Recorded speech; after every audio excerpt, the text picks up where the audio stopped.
What's good, ladies and gentlemen? Welcome to SK Wealth Academy podcast number 107. And this is going to be my first book review that I offer. I'm going to review two books.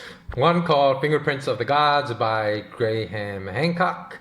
And the second called The Demon Haunted World, Science as a Candle in the Dark by famed astrophysicist Carl Sagan. Now, I do recommend for both of those books that you try to source them at your local bookstore and go buy it there, because I do not support Jeff Bezos and his dark army at Amazon. So if you can avoid using Amazon, please do support your local bookstore, your local community bookstore, and go buy it there.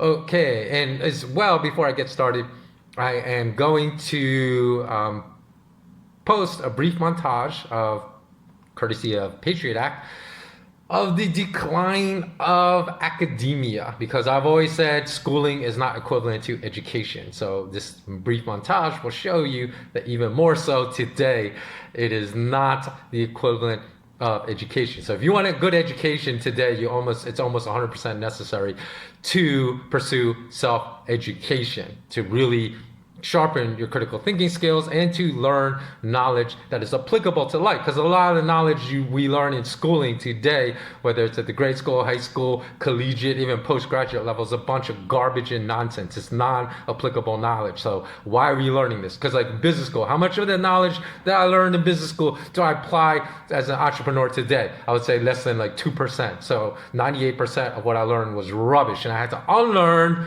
a lot of the 98% of knowledge I learned because it was rubbish. It doesn't even apply in the real world. So if you try to apply it, it won't even work. So that is a crazy thing.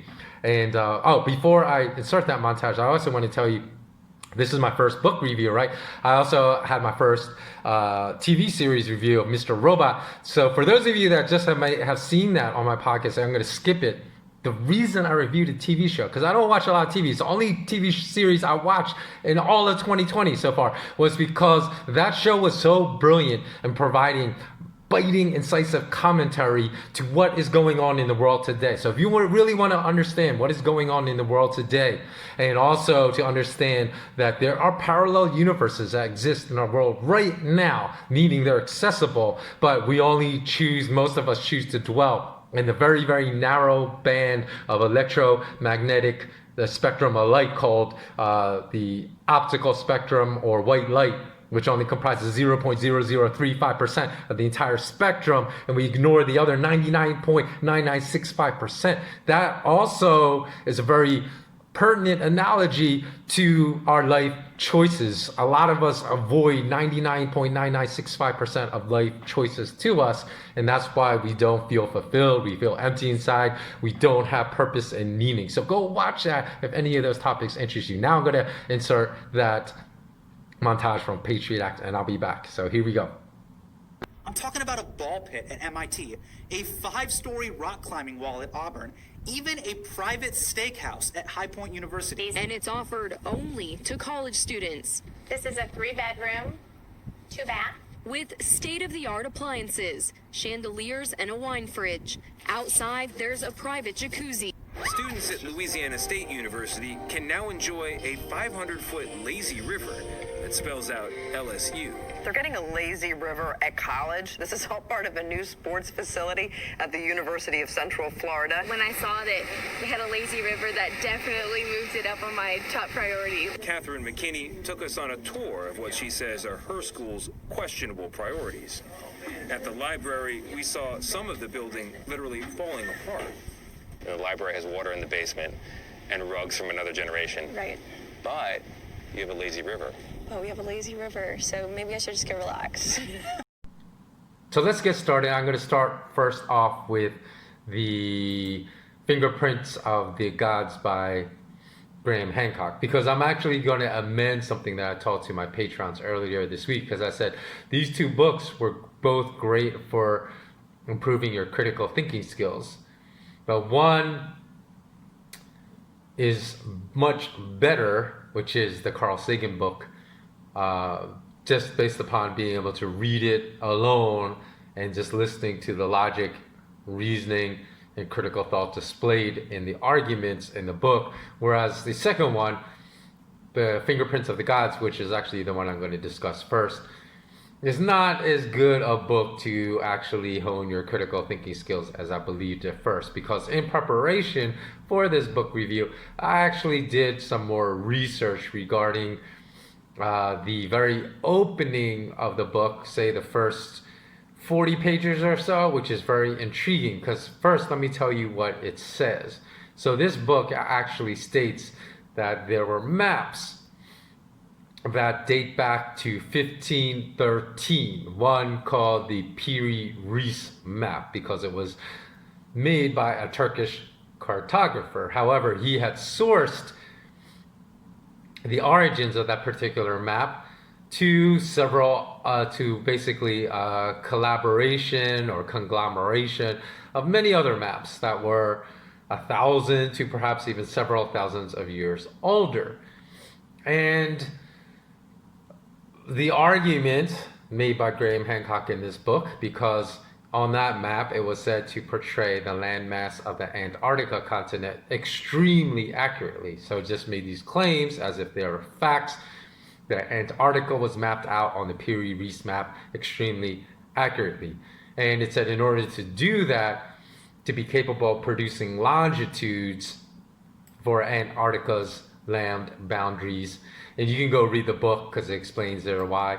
It said that basically you need very sophisticated timekeeping pieces, which were not invented until hundreds of years later, at least as far as the first sophisticated timekeeping piece documented in history was invented in 1760 by British clockmaker John Harrison. So they said, oh, okay, already you can see how intriguing this is, right? So how could the boundaries of Antarctica be drawn so accurately on a 1513 map whose origins were attributed to a collection of other maps that are at least 1,000 to several thousand years older? Not only that, because the ice shelf that covers the landmass of Antarctica is said to be anywhere from 35 to 40 million years old. So how could this landmass have been drawn so accurately? Because it really wasn't known as far as the landmass that exists underneath this ice shelf until I believe around 1949, because then it was mapped out with advancements in technology where a seismic profile could distinguish the landmass underneath the ice, and then the first really accurate depiction of the landmass of Antarctica was not made until 1949. So if Antarctica was not ice-free until 35 to 40 million years ago, does this mean that a sophisticated civilization existed 35 to 40 million years ago that was capable of advanced cartography? So these are all very interesting subjects, and that's why I was so intrigued by this. Because at first I thought, why is it still in textbooks today that Antarctica was discovered around 1820? Because that must be completely wrong. And why does science not update itself? Because science is not static, it's always dynamic, and it's always new information is always going to come into being that possibly could update old information and prove the old information to be erroneous, correct? So I thought, why was this information not updated in textbooks? Because obviously if there's a map as stated in the Fingerprints of the Gods that accurately, so extremely accurately drew the landmass of Antarctica in the 1500s. Obviously it was discovered in the several hundred years earlier, but then these maps are attributable to other maps that are thousands and thousands of years older. So obviously Antarctica was discovered thousands of years before. So that's when I thought, oh, maybe this would be a good exposition in critical thinking of how science does not update itself, and it just remains with a lot of old information. And then, in basically researching whether or not this was true, because when you're reading a book, you don't want to have to go research information to see if there's compelling opposition information to this theory, especially when it's it's presented as fact. It was pretty much presented as fact. This is a fact. It's indisputable in this book. So in order to not interrupt with the pleasure of the reading process, I didn't really go research any opposition viewpoints until I made this video. I was ready to make this video. So when we look at the history of civilization, for example, we see that it's known, this is what I learned in school, that the first humans lived in the Fertile Crescent between the Tigris and Euphrates River, which is now home to Iraq, Kuwait, Turkey, Syria, about 16,000 years ago. But not until about 11,000 years ago did these humans then develop agriculture and irrigation techniques and start farming. But even then, these humans did not really flourish into a human civilization known as Mesopotamia, we're told in school, until about 3300 BC to 750 BC. And then there were other parallel civilizations, one being the Indus Valley civilization and the lands which are now northeast Afghanistan, Pakistan, and northwest India, and that existed around the same time, around 3300 BC to 1900 BC. And then, of course, everyone knows about the ancient Egyptian civilization that built the Great Pyramids, and that civilization was said to flourish around 3150 BC to 30 BC. So all around the same time periods, right? So the interesting thing, claims made by Graham Hancock in the Fingerprints of the Gods, was that obviously there was a more advanced human civilization and an earlier human civilization than these three civilizations that are pretty much accepted today as the start of human civilization in our human history. Because they said if someone could have the sophisticated timekeeping and mathematical skills to accurately draw the landmass of Antarctica thousands of years before what we believe to be the first three human civilizations, ancient Egypt, Indus Valley, and Mesopotamia, then this could rewrite all history. So I thought, hey, this is super, super interesting, right? But when I went and investigated, this is what's really disappointing, because now when we read things, we always have to read with a critical eye. We unfortunately have to assume, hey, maybe this person has a bias and this stuff is fascinating if it's presented as fact and indisputable, and it will sell definitely hundreds of thousands of copies of more books than it would sell if it said, well, it's questionable. This is one of the interpretations of the Piri Reis map, which under further review, this is what I found. So I didn't spend hours and hours researching. I just looked for, I just basically did some research on this particular map that has this landmass of Antarctica drawn and attributed to 1513, attributed to much earlier resources known as the Piri Reis map. And basically, some of my research discovered that there were names written on this Piri Reis map that included Rio de la Plata, San Matias, Puerto Deseado, Puerto San Julian, and they said that they all basically are names of cities right now on the coast of Argentina. So they said that couldn't have been Iceland, because they said that proposed theory that landmass was Iceland totally ignored the inscriptions on the Piri Reis map that corresponded to cities in Argentina. Now, I don't even know if this is true, because this is just like one source I found, because other sources didn't mention this, and I would think that's the first thing they would mention to discredit the theory that the Piri Reis map actually had mapped the landmass of Antarctica accurately.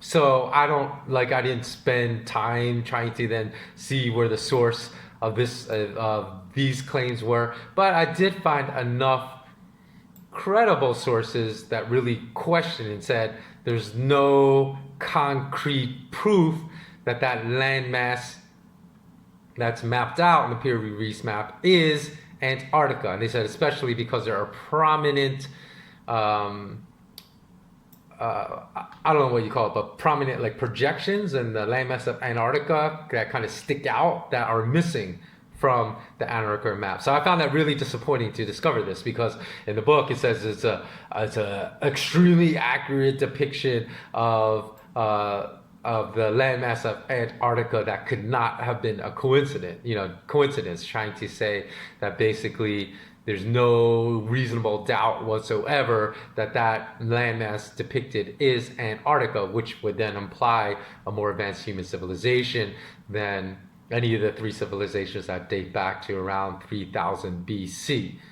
So my conclusion is, again, that we always have to use critical thought, because even though I wanted to believe that, when I researched it further, I found this really questionable. So my position today is, I don't know. I don't know if the Piri Reis map had the coast of Antarctica. I certainly don't think it's credible proof that there was an advanced civilization that existed before the ones that we now consider to be the first human civilizations in our history. And then very interestingly as well is that when I researched the Piri Reis map, a lot of times in my research, Wikipedia always comes up. It's the first thing returned on the Google search engine, right on the first page. And I'm sure for those of you that use Google, I try not to use Google, but just for the purposes of making this video, I use Google. It's always Wikipedia, Wikipedia, Wikipedia. Now, the very interesting thing is, I remember reading in 2019 that the Wikipedia founder said Wikipedia is no longer a neutral site, that's heavily biased, and there's all kinds of disinformation. And that's one of the original founders of Wikipedia that says this. So it's very interesting, right, that the Google search engine always will return Wikipedia results as like the number 1 to number 3 result on a lot of searches. So it just shows you that Google has a political agenda, and that their search engine is very biased and is not interested in actually just returning the truth to people that use their search engine. They're basically very interested in influencing what people think, and that they want to control people's beliefs more than return the truth. Because if I, as a founder and creator of all the materials of SK Wealth Academy, if I released it and then said, oh, sorry everyone, I just discovered that like 90% of the information in my academy is completely wrong, so I recommend that you do not take any of the courses. Would you still take the courses? This is what the founder of Wikipedia said, one of the 2 major co-founders. He said Wikipedia is a completely unreliable source of information, but yet Google just ignores the founder statements. And what's even more interesting, on Google, when I tried to find that article, because I put it in the show notes below, that accompany the YouTube video, and also I'll put it on the show notes, like on Podbean and whatnot, like Google would not even return that article because I couldn't remember what his name was. So my search was like Wikipedia co-founder says Wikipedia is unreliable source of information, and I found the article on page 3. So, they say most people don't even look beyond the first top third of the first page of results. So this should show you Google is even trying to censor what the co-founder of Wikipedia said, that it's a non-reliable source of information, because Google wants everyone to keep believing the garbage that they return in search engine results to you. And then other like ridiculous things that I saw in that search. I saw an article from a UK media source known as The Independent. It said, can we trust Wikipedia? 1.4 billion people can't be wrong. So they said, just because they said 46 million articles are accessed on 1.4 unique devices, electronic devices, every single month, with over about 33 billion page views, according to also other studies done by Pew Research in 2016, that they said, oh, look, 1.4 billion people looking at 33 billion pages a month on Wikipedia, they can't be wrong, which is, again, a complete absence of critical thought. You have 7 billion people out of the population of what, 7.6 billion people today, or is it 7.8, that believe in a monetary system is completely fraudulent. It doesn't mean the monetary system's sound just because they think another monetary system that's not 100 times better than the fraudulent, immoral fiat currency system imposed upon us by central bankers, because there is a system that's 100 times better than that exists, means that it's the best sound monetary system. So it's like the whole might makes right argument, which is a complete absence of critical thought. Just because a lot of people believe in it, they're saying, oh, it can't be wrong, which is ridiculous. So this brings me to Carl Sagan. So just go read, please go read The Demon Haunted World, Science as a Candle in the Dark. And there's an updated version of that book, because it was written, I believe, in the mid 1990s, like 1995. One with Anne Druyan, Druyan, with a forward from her, and it's actually quite good. So if you can find that edition, I buy it. And please don't go buy it on Amazon.com. Please don't support that little Mr. Evil, Jeff Bezos.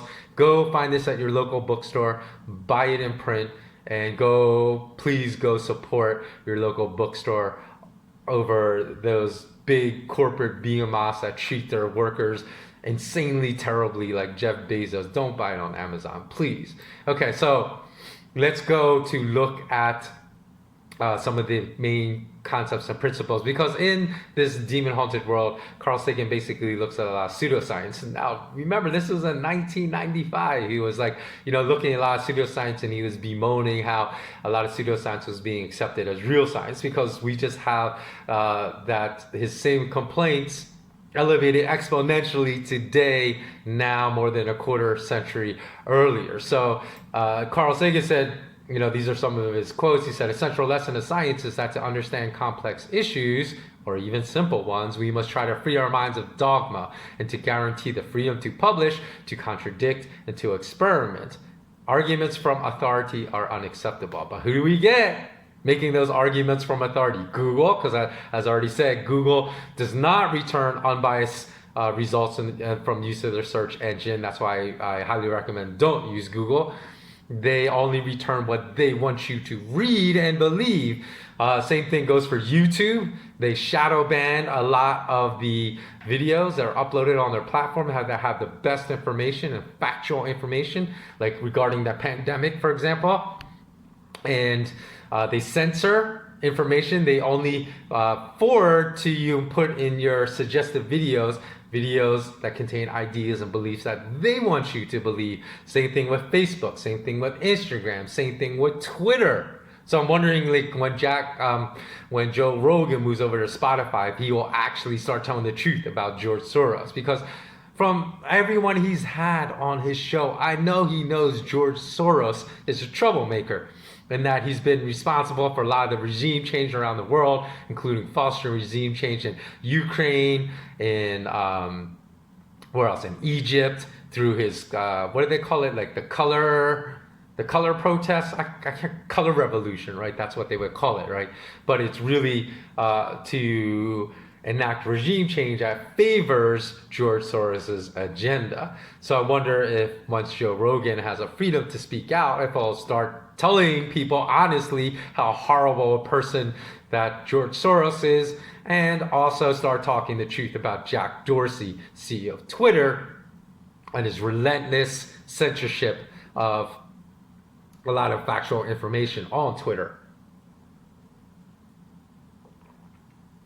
So Carl Sagan continues, says that the heart of science is an essential balance between two seemingly contradictory attitudes, an openness to new ideas, no matter how bizarre or counterintuitive they may be, and the most ruthless skeptical scrutiny of all ideas, old and new. So again, the ideas I encountered originally in the first 3 or 4 chapters of the Fingerprints of the Gods were fascinating. I really wanted to believe it, and it went against everything that I learned in school.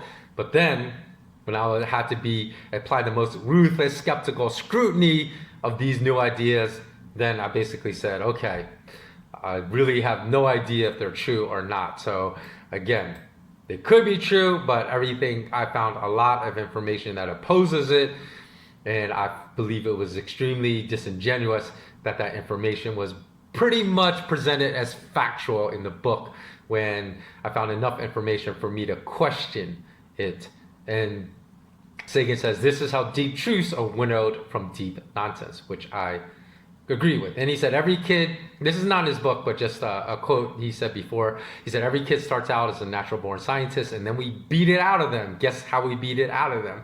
Through the academic system. He said, few trickle through this system with their wonder and enthusiasm for science intact. And I wholeheartedly agree with Carl Sagan there, because I agree that the academic system beats curiosity out of children. So again, it's, the original premise I had to my patrons when I first discussed this with my patrons and patron only content were that these two books were great for increasing your critical thought. But now it's for two different reasons. One, Carl Sagan, you just read it and you can understand his very clear, precise lines of thinking. It's going to improve your critical thought. But for the Fingerprints of the Gods, unfortunately, it increased my critical thought because I had to do research outside, which I believe is the author's job. They should do research, present any type of real opposition information to you, because there's still a lot. I'm not saying that everything in that book is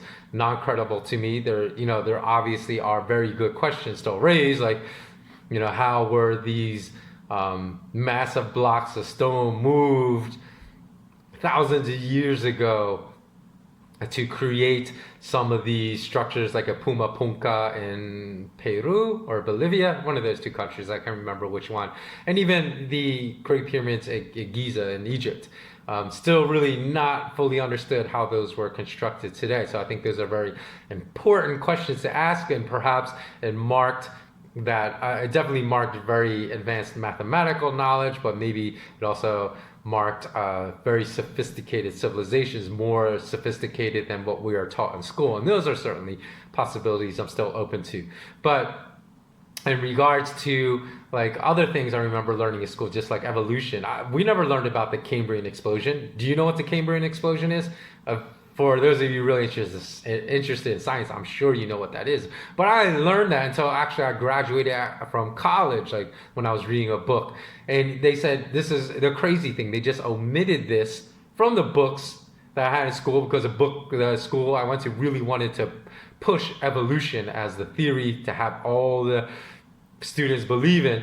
Is that Darwin himself acknowledged that the Cambrian explosion, the evolution cannot account for the Cambrian explosion, that was a huge fault in his theory, that it could not explain the Cambrian explosion, which is crazy that all school textbooks don't even have that, because of course you have to include the most pertinent intellectual